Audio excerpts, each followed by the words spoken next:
Welcome to the X Corner. I'm here to add that mutation to the SuperHeroCrew. I'll be covering the X comics for the week of July 17th, 2019. This week we have 4 comics. Age of XMan Omega number 1, Domino Hotshots number 5, Uncanny X-Men number 22, and X-Force number 10. Spoilers, of course. We'll start with Age of X-Man Omega number 1, written by Lonnie Nadler and Zach Thompson, with art by Simone Buonfantino. We're finally at the end. X-Man explains that he merged with Life Seed and created this new plane of existence from scratch. So everyone in it is real, if not from the real reality. We jump to X-Man trying to explain himself to the X-Men. He was just trying to make a perfect existence for them. The extracts show up, and all of a sudden they're fully on X-Man's side, even though they're all about love and he abolished it. We get more inconsistencies later. Bishop and the convicts show up and attack X-Man. They throw a power dampening collar on him, and the X-Men are forced to try and stop him so as not to erase existence. X-Man realizes Danny is there, even though he never brought her from the real reality. She represents his own suppressed emotions. The fight settles down, and half the X-Men want to stay and the other half want to go back. Bishop steps up and calls them all crazy for siding with X-Man, who created a fascist state that banned love. And he isn't wrong. X-Man brings the Life Seed out of himself and says that they can end it all by killing him with it. Magneto steps up when everyone else loses their nerve. X-Men opens up portals back to reality, and the X-Men are freed. Magneto is last to go. He has a chat with X-Man and says he likes his ideas, but not the execution, and asks for one favor before he leaves too. X-Man knows what he wants, and as Magneto leaves, the Magneto from this reality stays, and they start to plan a new version of the Age of X-Man. This time without all that Nazi stuff, since Mags is there to curb that. So we get the end of the Age of X-Men, until it shows up again a few years from now. Overall, it was a fine wrap-up, which really just came down to Bishop telling everyone to shut the hell up, and Magneto stepping up to do what had to be done. The real problem was the inconsistencies from the minis to this book. I get the feeling the writers never had a chance to actually read those minis. They had a general outline where each would end up, but obviously the recaps sucked. Bobby is shown happily working for Department X still, and Richter and Northstar and Jubilee are nowhere to be found. When we last saw them, they were rioting and looking for X-Man's head. The extracts are peace-loving beatniks, but here they are, all for X-Man's anti-love world. They show Legion happily reading a book on a seat by a window, not terrorizing a prison. And lastly, Megan is living the Hollywood lifestyle, not holed up in a seedy hotel on the run with Nightcrawler's kid. It's so jarringly wrong that it really hurts the whole event. I wanted to see Jubilee mad that X-Men made her forget her child. I wanted Apocalypse and the extracts to be mad they were manipulated to being the bad guys. I wanted the X-Corp guys to get some closure that they were made to be fascist tools. I wanted any of the minis to matter, and they didn't. X-Men just kept saying the same thing he always did, that he was just trying to make utopia, and even the X-Men who wanted to stay just got forgotten, and were forced to leave for no reason. It was so disappointing. It's been like 6 months for this. I never expected greatness, but at least wanted resolution. Nope. 5 out of 10. Then there's Domino Hotshots number 5, written by Gail Simone, art by David Beldian and Michael Shelfer. Domino and the gang are jumped by the power-mad ex of the guy they beat last issue. She's celestialed up, and even Domino's luck and guns aren't helping. She splats the girls, and all looks lost until White Fox shows back up. She had stolen a piece of the device and came back to help. She gives the piece to Domino, and they enter a higher consciousness. She explains to Domino that she can have anything she wants. She shows her all the things she can do, even some little girl being tortured like her. She can have it all and fix it all. But she warns her that absolute power corrupts, and eventually she will become the enemy. Domino comes back to reality in a celestial form and cold cocks the bad guy. She thinks that's a very human form of attack. She tackles the bad guy overboard and starts to beat on her. She feels the power overcoming her, but the fear of becoming the Dark Phoenix snaps her back and she releases it. Her friends pull her out of the drink with the defeated woman. The girls make up over some cocoa, and Domino plans to go save that little girl she saw with all her friends' help. This was a good ending to a miniseries. It's more of Domino getting the ultimate power and giving it up like we saw before, but it looked so damn good. The celestial-laced baddie was eye-popping, and I think if Kirby had the technology, this is what he envisioned Kirby dots to be. The art was let down by the denouement being totally different style, and we'll see later that this isn't the only comic this week to suffer from this. but it didn't spoil the beautiful Baldeon work, so I can't complain too much.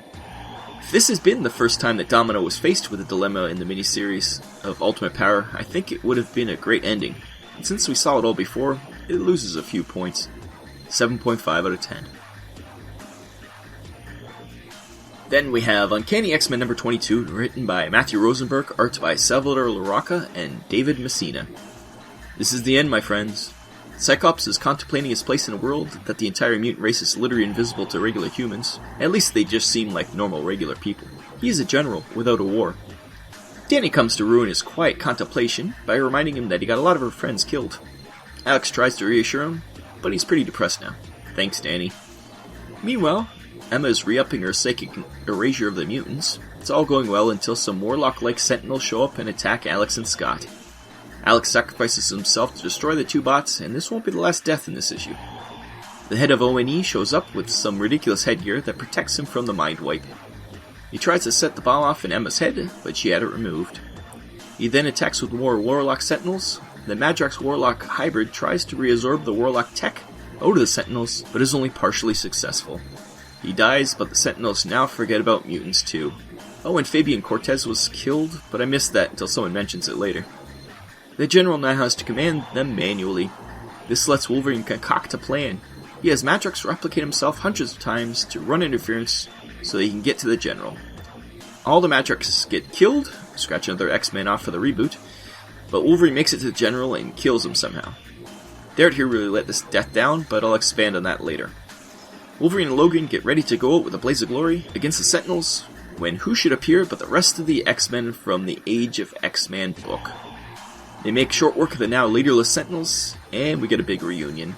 They catch each other up on what's happening, and Cyclops suggests that they can't just retire. They are a super team, and they have to super. They destroy Emma's device, and reveal themselves to the world again. Damn the consequences. This was a pretty great final issue. ONE are back with a little trick, but we get the final defeat of them, thankfully. The art by Salvador Larroca was excellent, but this is where the book falls down for a bit. For 6 pages, right in the damn middle of the book, when the X-Men return, we get this Messina guy. He lives up to his name, because it was messy. I guess Larroca ran out of time, and they had to have this done before House of X, so we get this guy who obviously was fast, because you can tell. It was very bad, and for such a momentous event, it was unacceptable. It really shows how little Marvel cared about this run of X-Men, and just wanted it done and gone. It was so jarring, and the worst place in the book. If it had been at the beginning or the end, I wouldn't have cared as much, but it was right in the climax. It was especially bad too, since I couldn't tell Wolverine killed the bad guy, since the page was so badly drawn and laid out. This might have been a 9 out of 10 book otherwise. There are so many good parts, and I can only assume how disappointed Matthew Rosenberg was with the end product. This is what he was working towards for the whole run, and it got crapped on. The return of Jean was great, as she walked by Wolverine and a visibly angry Emma to go kiss Scott. They finally got to see each other alive. The writing was very good throughout, and I wasn't confused story-wise for once. This was a good ending, and we'll have to see if it has anything at all to do with these characters are in House of X next week. It would have been a 9, but that art knocks it down to just an 8. Still very good, and I'm sad to see Matthew Rosenberg go. I hope he's not gone forever. Lastly, we have X-Force number 10, written by Ed Brisson, art by Dylan Burnett. Kid Cable's girlfriend is saved from the techno-organic virus very quickly, and we get the finale of this X-Force book. Rachel's been reawakened, and she's pissed, but Domino reminds her which side she's on. She shows all the MLA that Strife has been manipulating them to hate Cable, but it was him who had done them wrong. Some don't believe her, but it's enough to cause chaos. Zero is trying to get Strife to teleport out, but he refuses to leave his domain. Boom Boom then blows up Zero hilariously. Strife tries to kill her, but Rachel steps in and they have a psychic off. Rachel mops the floor with Strife, but before she can kill him, Kid Cable steps in. He has to live so that in the future he can be the one to force older Cable to come back in time. Otherwise the timeline will get all screwed up. They throw Strife in prison and mind wipe him so he doesn't remember any of this. Deathlock rebuilds the time portal and they get the captured mutants home. Kid Cable goes back with X-Force to make sure they get home safe, and thus ends another run of X-Force. This was the final issue that gave us everything you want. The bad guys get trounced, the timeline is saved, and the good guys walk off into the time portal. I loved how Rachel just destroyed Strife. It wasn't even a fight with the young upstart version of the villain. Overall, I can't complain much here.